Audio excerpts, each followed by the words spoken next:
Good morning and welcome to the news at 10 on Nta News24. We are live in Abuja. My name is Ogoch Kuka Ona. Now, the headlines. President Tinubu welcomes latest NBS reports on the state of economy as Nigeria's GDP grows. The target of that project is to electrify 17.5 million Nigerians. Federal government scales up power generation, targets 6,000 megawatts this year. Have witnessed a revival of our domestic fertilizer blending plants, an increase in the diversity of products available to our farmers. Stakeholders fine-tune food security pathways, reviews strategies in line with President Tinubu's renewed hope enterprise.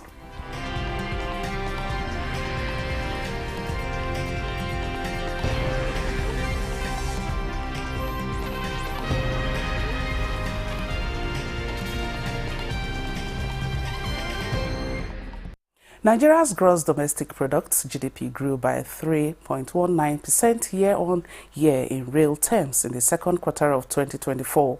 Figures released Monday by the National Bureau of Statistics indicate that the GDP growth was higher than the 2.98% recorded in the first quarter of 2024 and higher than the 2.51% of the second quarter of 2023. The performance of the GDP in the second quarter of 2024 was driven by the services sector, which recorded a growth of 3.79%. Agriculture sector grew by 1.41% and industry sector grew by 3.53%, an improvement from minus 1.94% recorded in the second quarter of 2023. In the quarter under review, aggregate GDP at basic price stood at 60,930,058 kobo in nominal terms.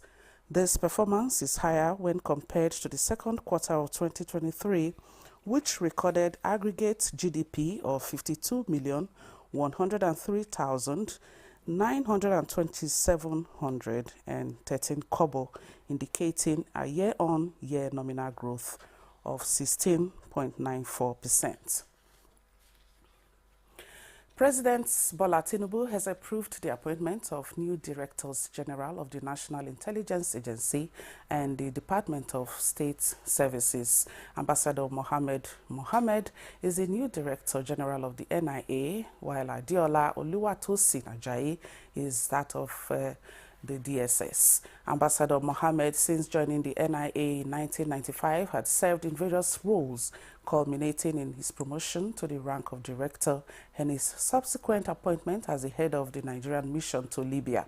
The 1999 graduates of Bayero University, Kano, had served in North Korea, Pakistan, Sudan, and at the State House, Abuja. The new DSS Director General, Adeola Ajayi, rose through the ranks to attain his current post of Assistant Director General of the service. He had at various times served as State Director in Bauchi, Enugu, Bayelsa, Rivers, and Kogi. The new appointments follow the resignation of the previous NIA and DSS chiefs. President Tinubu, in a release by Special Advisor on Media and Publicity, Ajurin Gelali, expects that the new security chiefs will work assiduously to reposition the new intelligence agencies for better results. The Nigerian Sovereign Investment Authority, NSIA, says it has facilitated the production of 90 million NPK fertilizers for farmers through the Presidential Fertilizer Initiative. Musa Abubakar reports that the authority disclosed this at the Stakeholders Roundtable in Abuja. It's a music to the ear that the number of fertilizer blending plants in Nigeria had grown from 4 to more than 80, courtesy of the Presidential Fertilizer Initiative, PFI. This roundtable provided a platform for stakeholders to assess the impact of the PFI on boosting local fertilizer production and distribution, as well as enhancing agricultural productivity across the country. With food inflation rates exceeding 30% and widespread concerns about food security, the discussions focus on how the initiative can be further strengthened to stabilize food prices and ensure sustainable agricultural growth. To date, the PFI has facilitated the production of a staggering 90 million bags of NPK fertilizer. Through this program, we have witnessed a revival of our domestic fertilizer blending plants, an increase in the diversity of products available to our farmers. As an association, we believe that maximizing cost efficiency will reap benefits of reducing transaction costs with no risks and ultimately reduce the price of the blended fertilizer. Food fertilizers lead to the production of wholesome foods. This is part of efforts being made to ensure the sustainability of the program beyond government support by fostering private sector involvement. In Abuja, I am Musa Abubakar, Nta News. Fine-tuning deliberate pathways to enhance food security in line with the renewed hope enterprise of President Bola Tinubu dominates discussion in Karo, Nasarawa State, during a joint review meeting on the implementation of the food system transformation in Nigeria, organized by the Federal Ministry of Budgets and Economic Planning. Christy Ayagwa reports.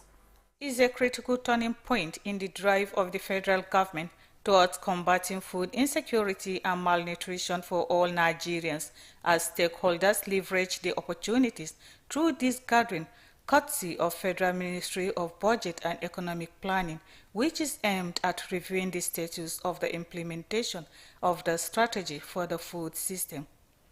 Permanent Secretary, Ministry of Budget and Economic Planning, Vitalis Emeka Obi, say while government is committed to ensuring food sufficiency by enhancing the implementation of the food system, all hands must be on deck for it to succeed. I believe at the outcome, at the time you are done with reviewing that strategy, policies are not cast in stone. You will want to know whether you want to review up or review down. You come up with further recommendations and maybe further steps in the strategic framework that will help you deepen the implementation.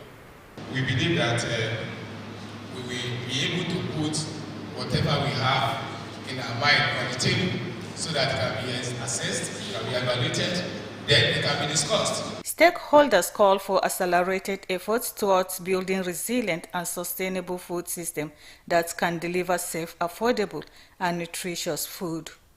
Our platform is what we have, and NTA has mobilized its resources and has offered its platforms towards projecting the activities of the pathway. With over 31.8 million people suffering from acute food insecurity, compounded by malnutrition among women and children, it is evident that our work is far from over.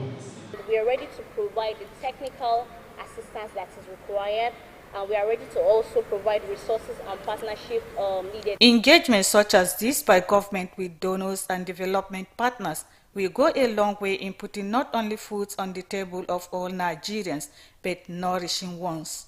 In Kefi, Christy Ayagwa Adaji, Nta News.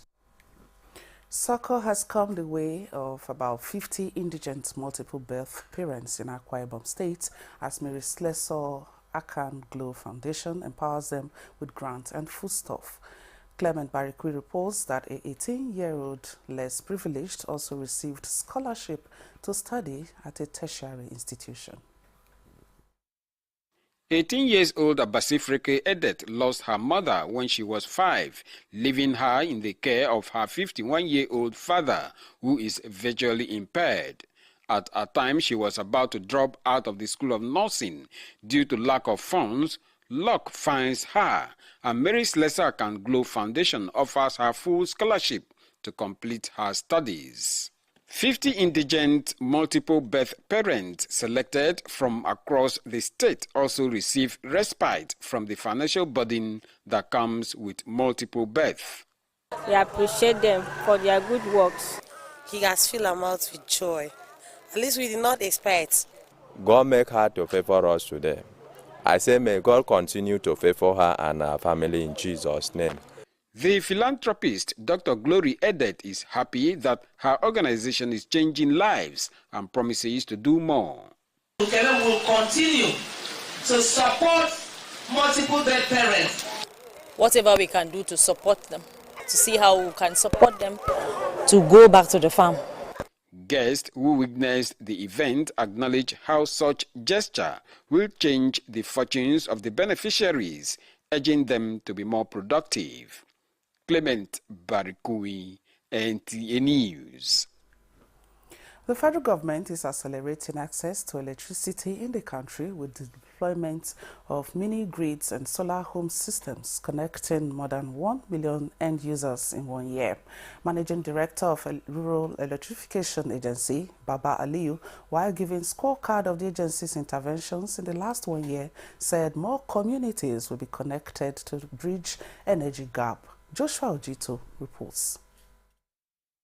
With a mandate to providing affordable electricity to areas not covered by the national grid, as well as unserved and underserved communities, Rural Electrification Agency says it is sustaining trajectory to light up communities. A scorecard of the agency's performance in 2023 shows that more than 330 kilowatt peak of mini-grids have been deployed across the country, with 2,631 solar home system units delivered to communities across the 6 geopolitical zones of the country. We have secured additional funding of $750 million to start the implementation of the DARE project.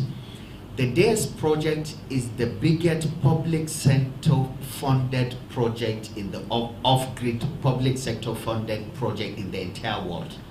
And the target of that project is to electrify 17.5 million Nigerians. Also, 18,300 solar street lights have been installed nationwide, covering a distance of more than 500 kilometers. Through its intervention of energizing agriculture and boost irrigation, the Rural Electrification Agency in 2023 deployed 1,668 solar water pumps, impacting 24,000 hectares of farmland.